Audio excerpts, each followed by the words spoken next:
समक्ष प्रस्तुत है।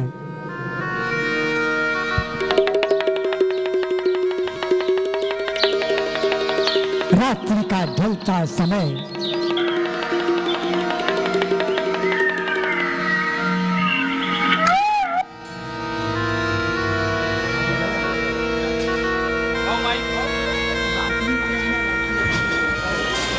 यह है क्या?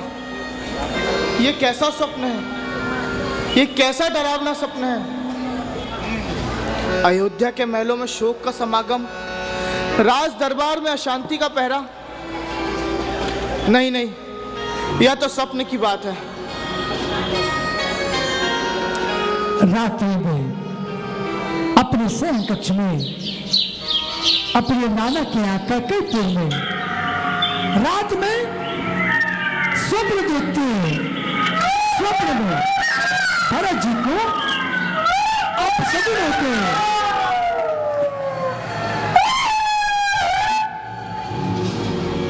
यह क्या? फिर वही दृश्य, फिर वही मन को अधीर कर देने वाली लीला। हे ईश्वर, यह क्या हो रहा है?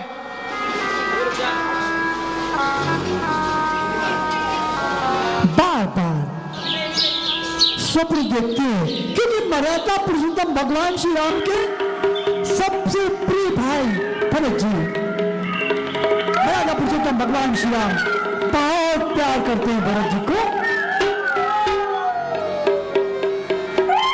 सारा अयोध्या काम भरत के रीति से है।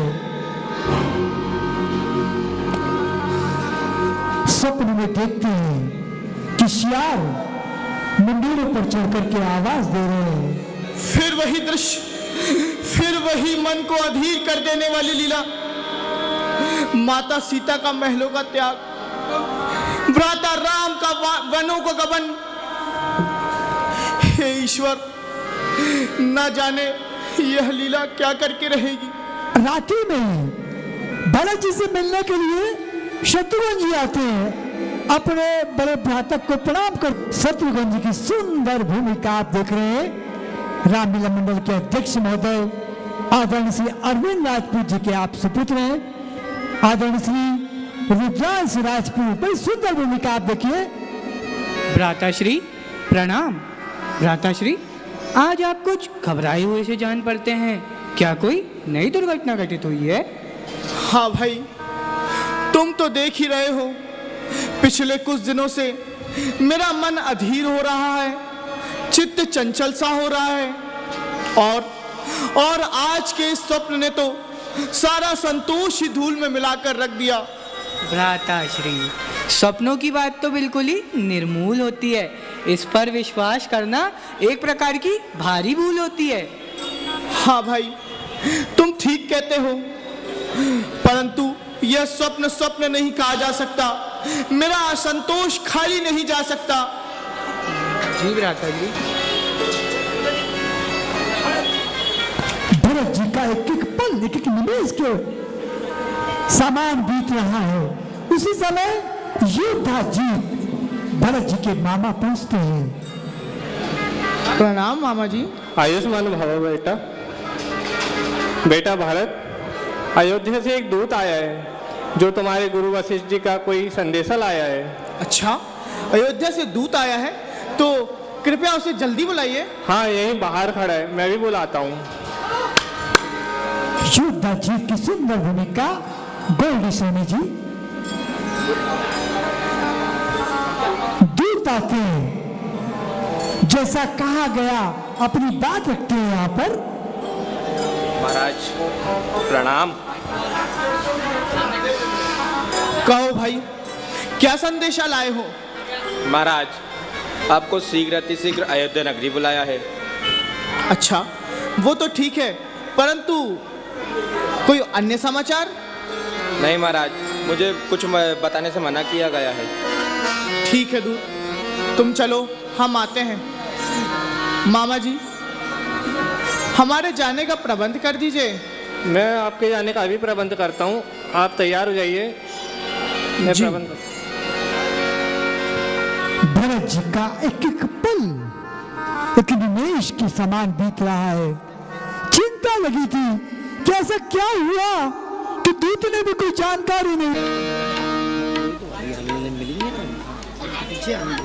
कांची क्रिएशन सुंदर जो वस्त्र आभूषण आप देख रहे हैं, नागपुर रोड पे कांची क्रिएशन, इनके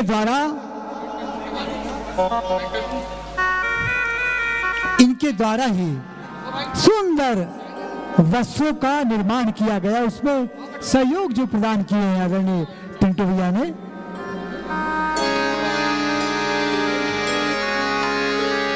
नगर के वासी जब भरत जी पहुंचे अवधपुरी के द्वार पर, आते हैं बिना कुछ कहे प्रणाम करके चले जाते हैं। भरत जी मन में विचार करते कि क्या कारण है, नगर में प्रवेश करते ही नगरवासी प्रणाम करके चले जा रहे, कुछ कह ही नहीं रहे। शंका होती है मन में कि कुछ तो अनर्थ हुआ होगा। चिंता समा गई आपके मन में।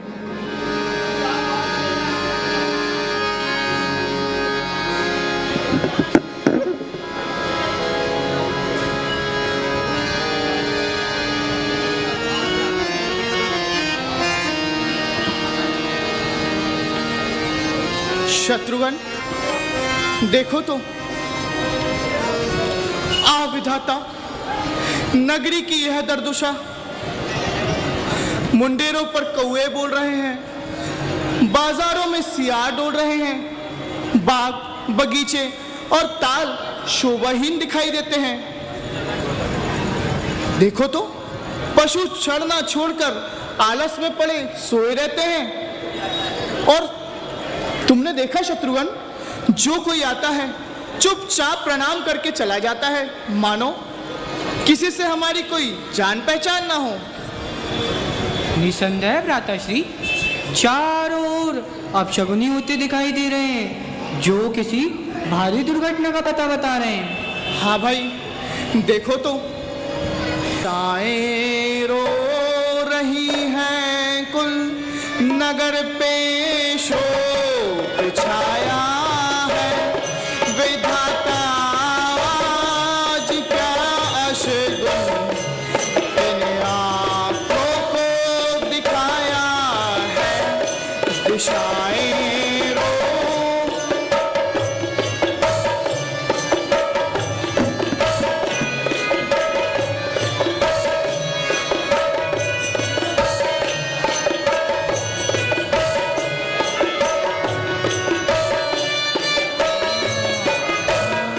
बावन सूने से लगते हैं, गली बाजार निर्जन है।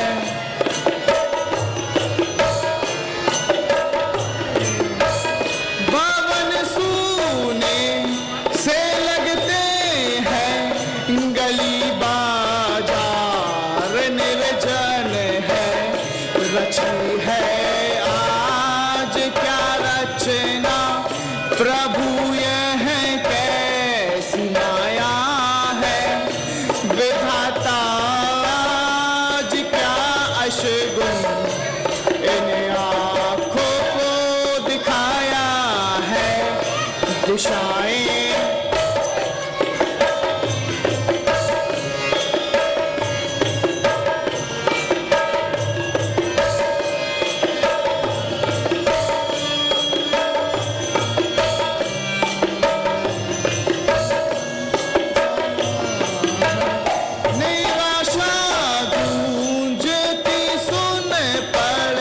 रही है वायुमंडल में।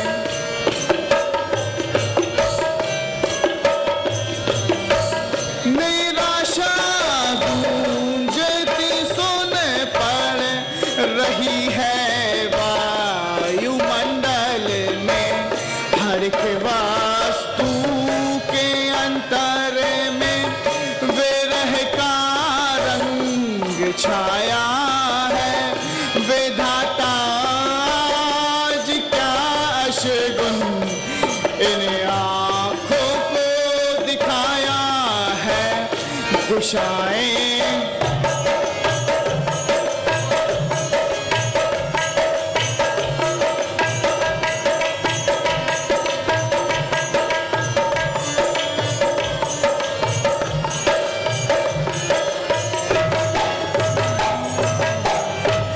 जहाँ आनंद का घर था वहाँ है शोक का वासा।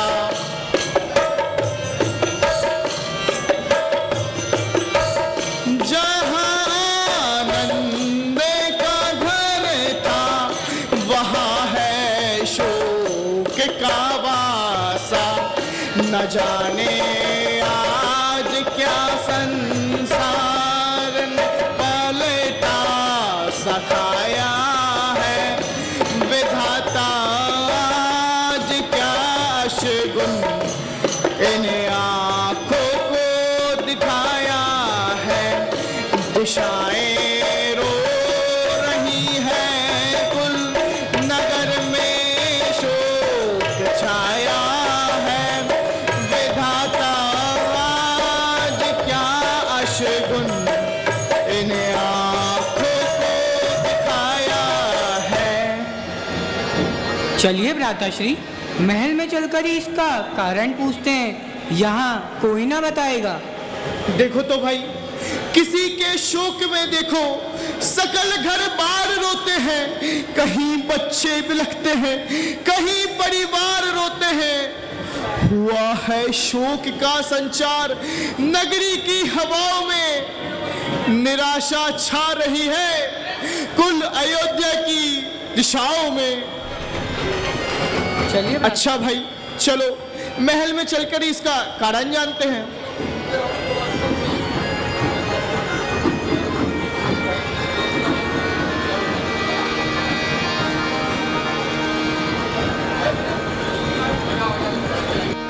क्या हुआ?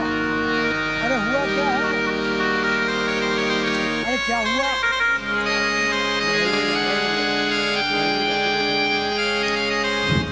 अवधपुरी के मुख्य द्वार पर जब आप पहुंचे, उसके बाद अपने महल की ओर प्रस्थान करते हैं।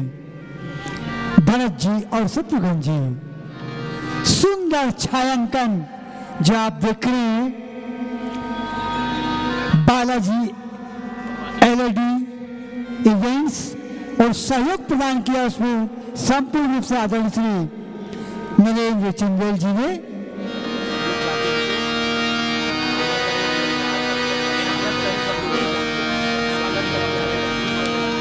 सभी लोग ने, गांव के पूर्ववासी आते हैं, अवधपुरी के सारे पूर्ववासी आते हैं, केवल प्रणाम करते हैं और चले जाते हैं।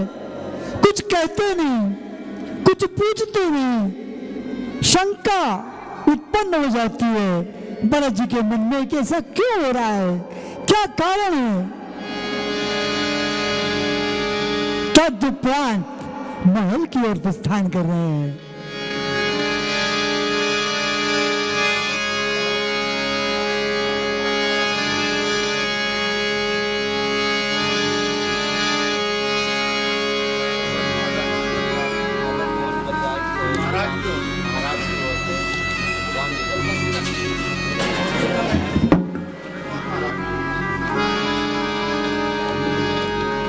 सबसे पहले भरत जी और शत्रुघ्न जी अपनी माता कैकेयी के महल में पहुंचते हैं, जहां पर माता कैकेयी की माता जी प्रणाम। मंथरा रहती है। माता कैकेयी को प्रणाम करते हैं। कैकेयी की सुंदर भूमिका आप देख रहे हैं, तेजस चौरसिया, और मंथरा की सुंदर भूमिका आप देख रहे हैं, विपुल विश्वकर्मा। आओ बेटा, तुमने तो आने में बड़ी ही देर लगाई। कहो, कैकेयीपुर में तो सब कुशल है?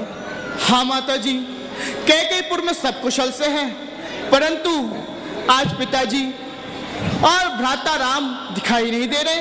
वे कहाँ हैं? बेटा, पहले थोड़ा जलपान कर लो, कुछ विश्राम कर लो। इतनी जल्दी क्या है? नहीं नहीं माता जी, जब तक मैं उनके दर्शन नहीं कर लूंगा मुझे चैन नहीं आ पाएगा। बेटा, मैंने सब कुछ ठीक कर रखा है। ठीक कर रखा है? क्या ठीक कर रखा है माता जी? हाँ, कह तो रही हूँ कि मैंने सब कुछ ठीक कर रखा, परंतु खेद है कि महाराज ने मंगल के समय ही दम तोड़ा। क्या पिताजी स्वर सुधार गए? यह सुनते ही भरत जी और शत्रुघ्न जी को बहुत दुख हुआ, दुख हुआ। दोनों भाई आपस में हृदय से लगा लेते हैं। भरत जी अपने अनुज शत्रुघ्न जी को विलाप करते हैं।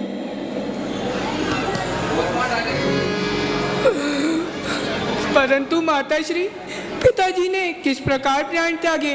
क्या कोई रोग हो गया था? नहीं बेटा, उन्हें कोई रोग नहीं हुआ था, बस राम के वियोग के कारण कुछ पागल से हो गए थे और उन्हीं का नाम लेते लेते परलोक से धार गए। राम का वियोग? राम कहाँ चले गए थे माता जी? हाँ बेटा, राम का वन जाना ही उनकी मृत्यु का कारण बना। राम का बन जाना? ये कैसी बातें कर रही हूँ माता जी? मैं ठीक कह रही हूँ बेटा। एक समय महाराज ने मुझे 2 वरदान दिए थे। जब राजा कौशल का अधिकार छीनकर राम को देने लगे तो मंथरा दासी के कहने पर मैंने वो 2 वरदान मांग लिए। एक में तुम्हारे लिए राज और दूसरे में राम के लिए 14 वर्ष का वनवास। हे भगवान, सर्वनाश! तो क्या भ्राता राम के जब वन जाते समय किसी ने भी उनका साथ नहीं दिया और वे अकेले ही चले गए? नहीं बेटा, लक्ष्मण और जानकी ने उनके साथ जाना ही स्वीकार किया और तीनों के बन जाते ही महाराज का स्वर्गवास हुआ। यह तो तुमने बड़ा ही सुंदर काम किया माता जी। यही तो मैं भी सुनना चाहती थी बेटा। अच्छा, अब महाराज की मृत्यु का दुख भूल जाओ और प्रजा हित के लिए राज्य करो। बस बस, मोह में अंधी हो जाने वाली माता, आज तूने मुझे कहीं का ना छोड़ा, अच्छी तरह मेरा भाग्य फोड़ा। माता जी, क्या वास्तव में आप ही मेरी माता हो? माता तुम मेरी माता हो, माता तुम मेरी माता हो, क्या तुम्ही माता मेरी?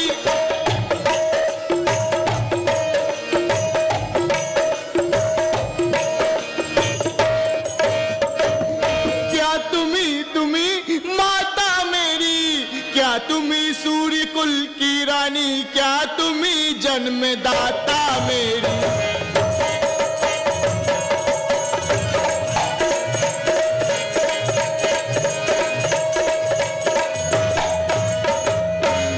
माता जी, मैं भूला हाँ माता हो तुम, मैं भूला हाँ माता हो तुम, माता का पद तो ऊंचा है।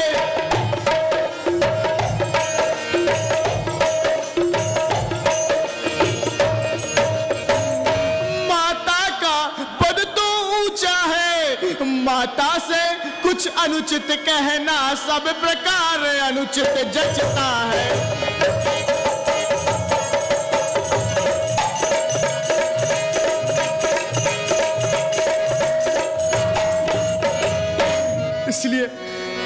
इसलिए बस एक ही मार्ग आज भूले भटके को भाता है।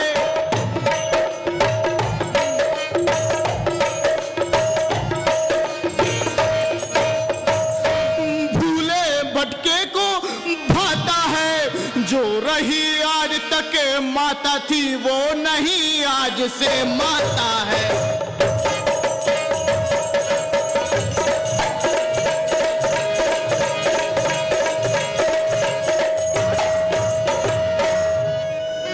बेटा भरत, क्या राज्य का इस प्रकार आदर करते हो? राज? जिस राज्य ने तुझे अंधा बना दिया, जिस माया ने तेरी आंखों में पट्टी बांधी, उस राज्य के चक्कर में पड़कर क्या मैं भी अपने कर्तव्यों को भूल जाऊं? मुझे तो राज तेरा पापिनी विष के बराबर है। जिसे तू राज कहती है वो कंकड़ है, वो पत्थर है। क्या मेरी भलाई का यही बदला देते हो? भलाई? इस अन्याय को भलाई जानती हो? अरे इस पाप को अच्छाई जानती हो? भला जल से मीन को अलग कर देना भी कोई भलाई है? जड़ को काटकर पत्तों को पानी देना भी कोई भलाई है? पिलाया विष मुझे, अच्छा किया प्यारी है तूने। उजाड़ा मुझको दुनिया से, किया बर्बाद है तूने। विरह का तीर छाती में किया है पार है तूने। लगाया घाव पर मेरे गरम अंगार है तूने। मैं समझा खूब समझा आज तेरी प्रीति नागिन की। बता कहाँ सीखी है तूने, हाय पापिन ये रीति नागिन की। बेटा, क्या तुम यह भी नहीं समझते कि मैंने तुम्हारे लिए कितनी कठिनता से वरदान प्राप्त किए? वरदान? इस अन्याय को वरदान कहती हो? अरे इस अन्याय रूपी वरदान को मांगते हुए तेरे जवान में कीड़े न पड़ गए और तेरी छाती में जरा सी अग्नि ममता की नहीं लगी? लगी अग्नि भी ममता की, न छाती में जरा तेरी। यूं ही चलती रही पापिन कपट की वार्ता तेरी। माता जी, ये कैसा गुल खिलाया है, नगर सूना बनाया है। ये कैसा गुल खिलाया है, नगर सूना बनाया है।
तो क्या मेरी सारी चेष्टा निष्फल जाएगी?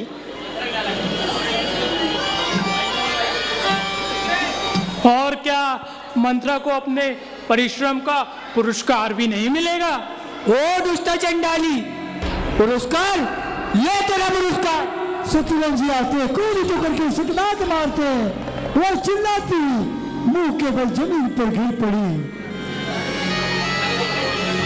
शत्रुघ्न जी, जाने दो भाई, स्त्रियों को मारना ठीक बात नहीं। हुआ है आज जो सब कुछ, सब विधाता ने रचाया है। ना है कुछ दोष माता का, ना कुछ इसने रचाया है। बेटा भरत, अब इन बातों को छोड़ो और प्रजा हित के लिए राज्य करो। राज करूं? राम को वन में भेज के राज करूं? माता सीता को संकटों में फंसाकर राज करूं? अरे तू कौन से मन से कह रही है? ये तेरी कौन सी आत्मा के बोल है? आह भागिन, यदि तू माता कौशल्या के हृदय से पूछती, यदि तुझे माता सुमित्रा के कलेजे की तड़प मालूम होती, तो तुझे पता चल जाता सब दिल तेरे जैसे नहीं होते। तूने अपनी ही सुहाग को लात मारी, तूने अपनी ही कोख को उजाड़ा।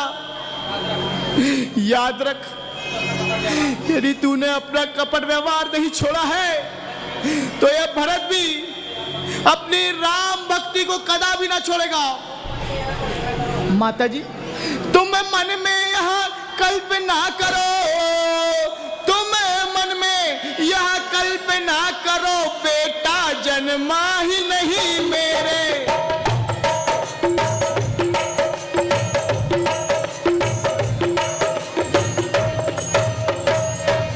बेटा जन्मा ही नहीं मेरे, मैं समझूंगा बे माँ कहूँ कोई माता ही नहीं मेरे।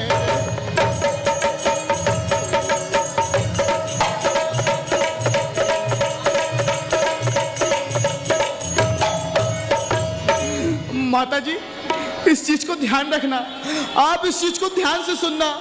मानो तो है संबंध सभी, मानो तो है संबंध सभी, मानो तो सारे नाते हैं।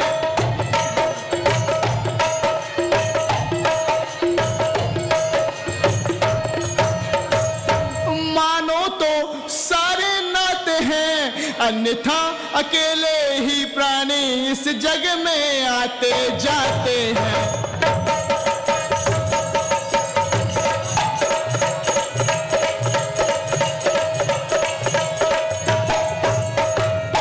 और माता जी, आप चिंता न करें, यह मातृभाव जाने पर भी, यह मातृभाव जाने पर भी कोई दुर्भाव नहीं होगा।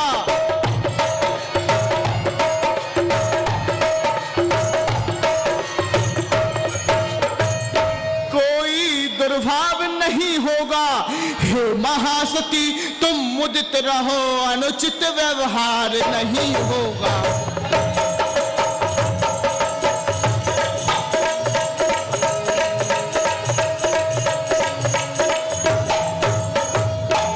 माता जी, यह फल है कृपा तुम्हारी का, फल है यह कृपा तुम्हारी का, जो जीवन आज सुधरता है।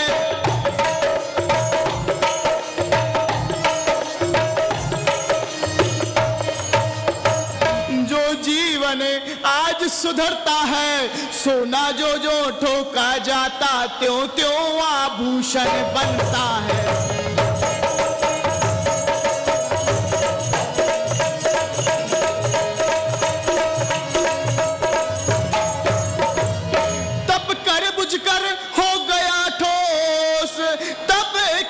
कर हो गया ठोस, और हृदय न कोमल पलट रहा।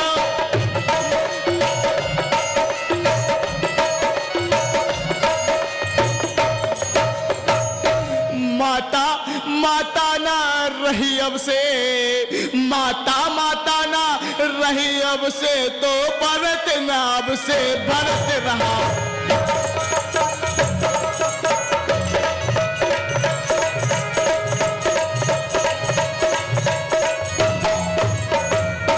हो गया होना लिखा था जो हमारे भाग्य में, राम का सेवक चलावे राम के अनुराग में। भरत जी को और शत्रुघ्न जी को दूसरा दुख हुआ। मर्यादा पुरुषोत्तम भगवान श्री राम के बिना एक पल भी उनका नहीं बीत रहा है। भरत जी तुरंत अपनी माँ के महल से निकल करके अपनी बड़ी माँ के महल की ओर जाते हैं।